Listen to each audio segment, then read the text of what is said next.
When interviewed by authorities, Kempson explained that she just wanted to be choked and they were both into that. She started talking to me about 50 Shades of Grey, which is a... Oh, that's no, hashtag this line, Your Honor. I'm sorry, but no. Hell no. Because you think that so stuffing her in a fucking suitcase and bringing her to the woods is part of the 50 Shades of Grey too? Shut the fuck up.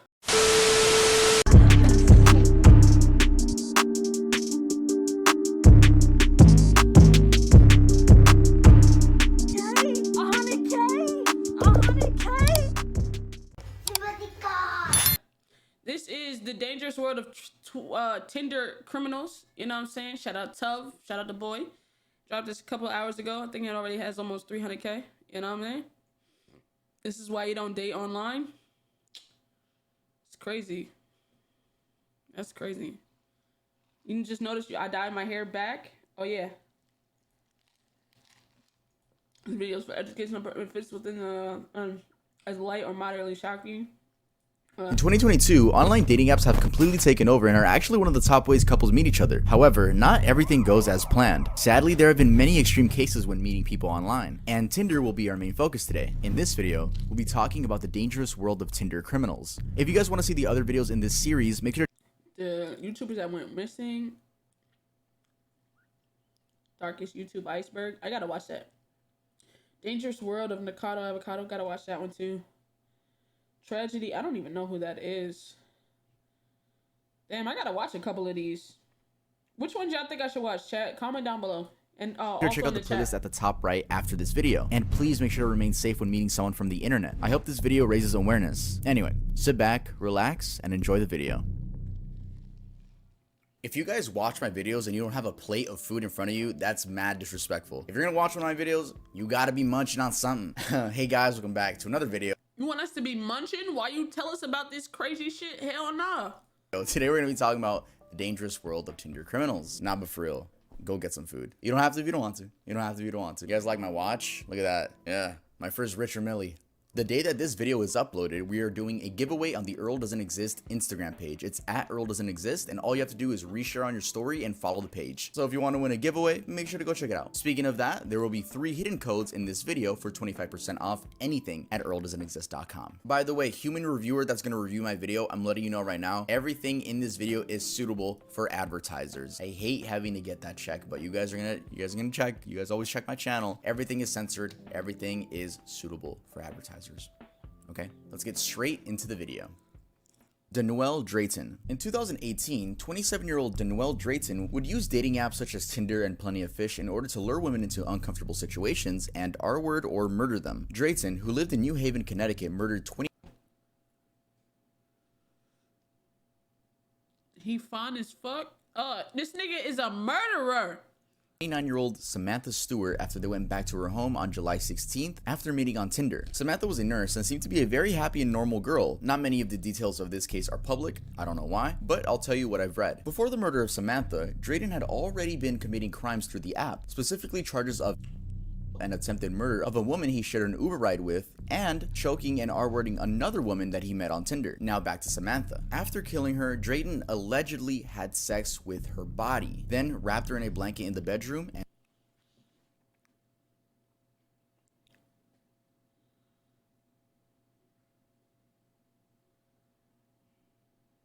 what the hell? What the hell? And took off with her credit cards. He fleeted in a white van to the JFK airport, where he then used one of her credit cards and flew out to LA. Her family described how he physically left her, and I literally cannot even describe that on YouTube, but just know it is gruesome. Police found him in a North Hollywood hotel, and when they entered his room, he had another girl held hostage in that hotel room. He was sentenced to 25 years to life with no bail. Like, nigga, what the fuck? So not only did you do it twice, after you did that to one woman, you was holding another one hostage in a, like, nigga, you didn't think nobody was gonna catch you? You use shorty's credit cards to pay for your endeavors.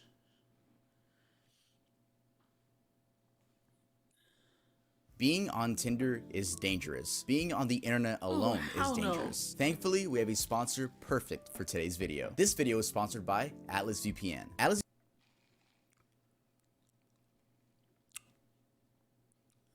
Shout out to you and your sponsors. Wish I had those. Bailey, Boswell, and Aubrey Trail. All my sources will be linked down below. On November 15th, 2017, Sydney Loof left work for a Tinder date in Wilbur, Nebraska. The day after, Sydney was reported missing after failing to appear at her job. Sydney Irene Loof was born on August 21st, 1993 in Broken Bow, Nebraska. She loved playing basketball and golf while in school, but developed scoliosis as a teenager, causing her to step away from sports. After graduating from high school in 2011, she worked at her local Menards store. Her mother explained that Sydney suffered from anxiety and major depression. A few days before her disappearance, Sydney discussed her worsening mental health with her family, who scheduled and drove her to a doctor's appointment where she was given antidepressants. Sadly, that was the last time they saw her. Sydney agreed to go on a date with a person she met on Tinder, and that person's name was Audrey. But Audrey was just a fake alias used by a woman named Bailey Boswell. Sydney made sure to ask Boswell twice if anyone else was going to show up on the date, and Boswell lied and said, yeah, we'll be the only two people there. The date was held in a basement that Boswell and her husband Aubrey Trail were renting for about 6 months. Yes, they were renting a basement. The day after, Sydney went on another date with Boswell, and before heading to the date, she posted a Snapchat image captioned, "Ready for my date." On November 16th, which is the day after that, Sydney didn't show up to work. Her mother Susie texted her, unaware that she was on this date, but Sydney didn't respond. Susie then reported her missing, and the police ended up checking out her apartment to no avail. Meanwhile, the owner of the duplex that Boswell and Trail were renting out had complained about a horrible bleach odor, and it was all coming from that basement. The smell was so strong that a owner of the landlord's family was throwing up and developing hives. It was also strange for them to Yo, Black Tip, that is a crazy. That emo is insane. What the fuck, dude? What the fuck? But yo, what? Wait, hold on. Excuse me. To do it in somebody's basement that you're renting, you gotta be bold as fuck. You don't care if you get caught. You're literally renting a basement from somebody. And what kind of kink is that? You and your husband like to murder to get, like, what the fuck? Have the air conditioner going while it's the middle of November. Sydney told several friends about her Tinder date, and one of them was Brooklyn McChrystal. After Sydney's disappearance, Brooklyn McChrystal set out on a mission to find out why she went missing. She remembered Sydney talking about a name, and that name being Audrey. So she made a Tinder account and kept swiping left up until the point that she found a person named Audrey. She then swiped right on that person and was able to get Audrey's phone number, which she then provided to the police. Within 2 days, Saline County Police were able to pin down the Wilbur duplex as the last place where Loof's phone pinged. Police conducted a welfare check, knocking on Boswell and Trail's apartment door, but no one answered. Using the landlord's key, the police entered the apartment, but the only thing that caught their attention was the unavoidable smell of bleach. The next day, the police came back with a search warrant, but again, nothing was really out of the ordinary besides the smell. Search teams led by the FBI and local police department eventually found Sydney's severed remains on December 4th and 5th. They found her dismembered body parts, sex toys, apparel, and other items were found wrapped inside many 30-gallon black trash bags alongside a gravel road, approximately 1 hour west of Wilbur. Part of Sydney's upper arm hasn't been found till this day. Bailey Boswell and Aubrey Trail were charged with first-degree murder, conspiracy to commit murder, and improper disposal of human skeletal remains. Boswell is spending life in prison, and Trail was sentenced to death in 2021. This is the only thing I have ever done that I feel real regret about. In the past, I could justify myself, but not this time. Sydney did nothing but reject my lifestyle and threatened to expose it, and I killed her for it. I could care less what you do to me here today. A fate that the judge says is appropriate, considering Trail's disregard for human life.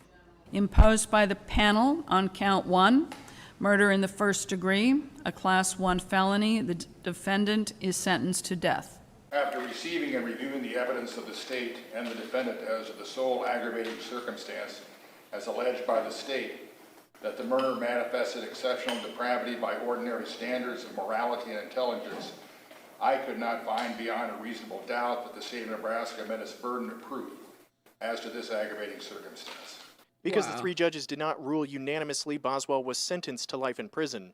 Boswell showed little reaction to the sentencing, but her attorney remarked that it was an outcome they had hoped for. In July 2019, 3 other women took the stand to allege that Boswell and Trail had desires to record victims as they torture and kill them before profiting thousands from the sales of these videos. I'm assuming they're talking about snuff films that can be found on the dark web. If you'd like to educate yourself more about the dark web, the weird stuff that goes on over there, I also have a series, a whole playlist dedicated to me browsing the internet's strangest websites. Anyway, even though these murderers did get what was coming to them, I guess one of them got life in prison, the other one just got sentenced to death, that still won't bring Sydney back. Let's head on over to the next one.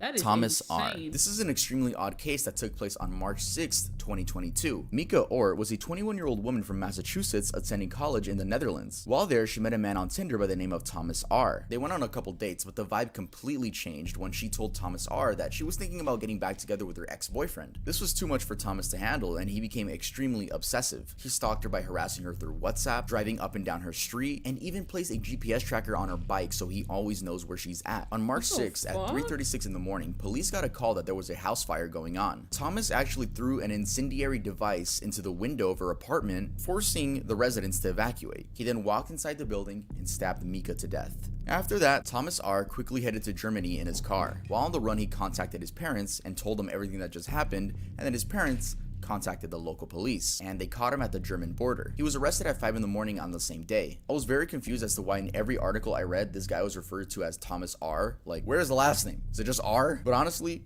I don't know. Every single article calls him Thomas R. Anyway, if there's one thing Mika's father wants students to know, it's this. When we send our kids to college, we think that they're mature adults. Mika's father, Michael, tells us his family has lost their light, saying his daughter had a golden heart. While speaking at Sunday's vigil, Michael encouraged people to learn from his daughter's death, saying students need to speak up if something's off, alert a friend, take action, saying if his daughter had known the signs, this could have been different. I think that if that were in place, then this tragedy may have been avoidable. Mika's family held a memorial service in the Netherlands for her. They plan on putting one together here. The investigation into the circumstances of her That's hey, psst. I'm not one to gossip, but I heard you wasn't following me on Twitter and Instagram, and you wasn't updated when I wasn't able to post on YouTube, and you thought I was gone. So follow me on Twitter and Instagram. It's that simple. Enjoy the rest of the vid. Crazy. Lauren Smith Fields. On Saturday, December 11th, 2021. I remember this. And you know, they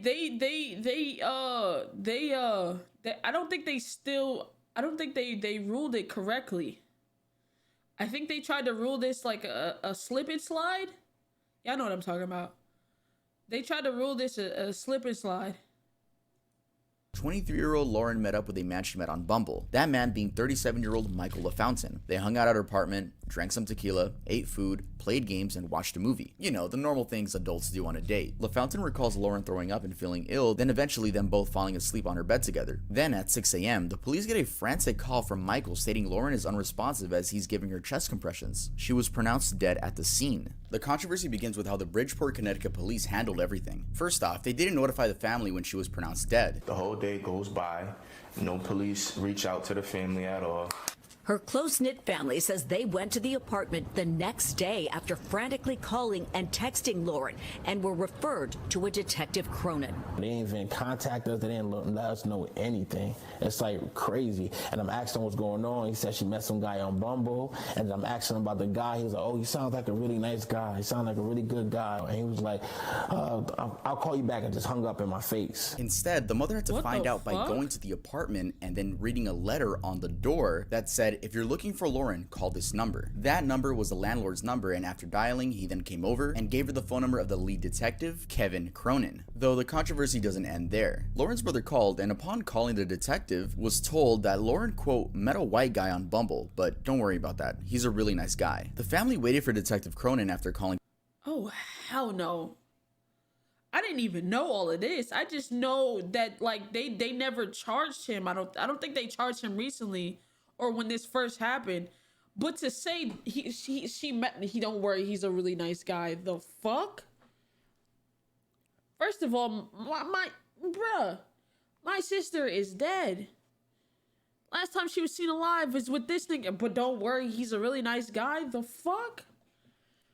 Several times, but then took matters into their own hands and found evidence of their own. In her apartment, they found bottles of alcohol, a blood-stained sheet, an overturned plate of food, a sedative pill, and a used condom. The family says they provided evidence they'd collected to crime scene investigators who arrived for the first time that day, included a bloody sheet and a pill. And 2 cups of like drinks or whatever next to a bottle. They didn't take none of that. We seen a condom, we seen lube, other stuff in there. They didn't take none of this. Due to the lack of professional help from the station, people online were demanding something be done about this. Was this due to Lauren being a black woman and the last person seeing her alive being a white man? We'll never know. But what we do know is that this case was handled horribly. Because of the increased attention to Lauren's case on social media, the Connecticut Office of Chief Medical Examiner released her cause of death: acute intoxication due to the combined effects of fentanyl, promethazine, hydroxyzine, and alcohol. Her death was ruled an accident. As for Michael LaFountain, his attorney said he wasn't a person of interest anymore. Anyone that genuinely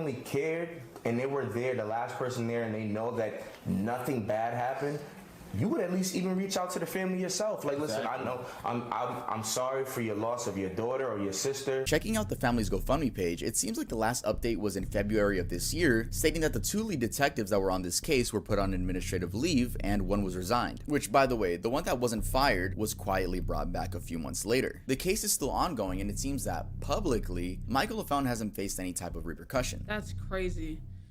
And like, yeah, that makes a lot of sense. Like, if you're literally with someone when they pass away and you're not guilty of something, you would deadass, like, there's no reason for you to not reach out to the family and be like, I'm so sorry for what happened. You know what I'm saying? You literally watch somebody die. You're not going to talk to the family at all? That's crazy. That seems like you got something to hide. You don't want to, like, bro, you was literally the last person to see my sister alive, see my daughter, my whoever. And we never even had a conversation. That's crazy. That's crazy. Jessie Kempson, 22-year-old Grace Mullane, was reported missing in 2018. Originally from Britain, she traveled to Auckland, New Zealand on her own. Her father quickly traveled to New Zealand after she didn't pick up her phone and tried his best to get people to find his missing daughter. I would like to take this opportunity to appeal to anybody who has seen, spoken to, or come into contact with Grace over the last few days, and to come forward with any detail, no matter how small, and contact the investigation team. Once again, I thank you all for coming. Investigators looked through cameras and found her hanging out with a man that she had met on Tinder. They hung out in Sky City, which is like a plaza where you can also get drinks. Then they headed to a Mexican cafe, they drank some more, then they headed to yet another bar, and Grace actually texted a friend from back in England and said that she clicked really well with this guy. They then headed to this man's hotel room. What happened that night?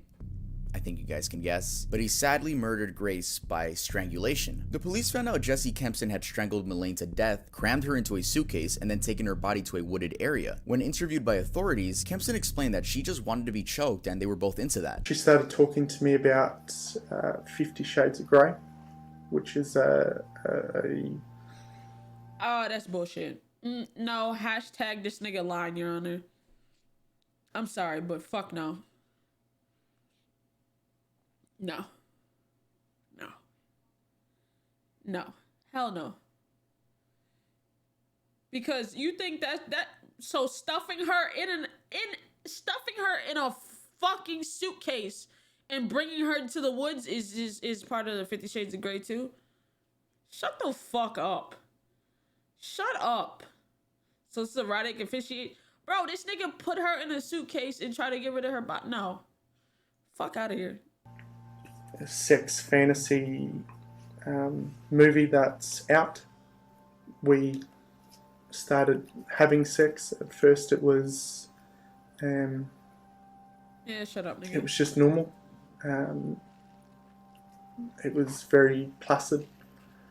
And then she asked me if we could get into bondage. But he went to sleep in the shower. Yeah, he went to sleep in the shower and woke up to her dead on the bed. And then all I remember is...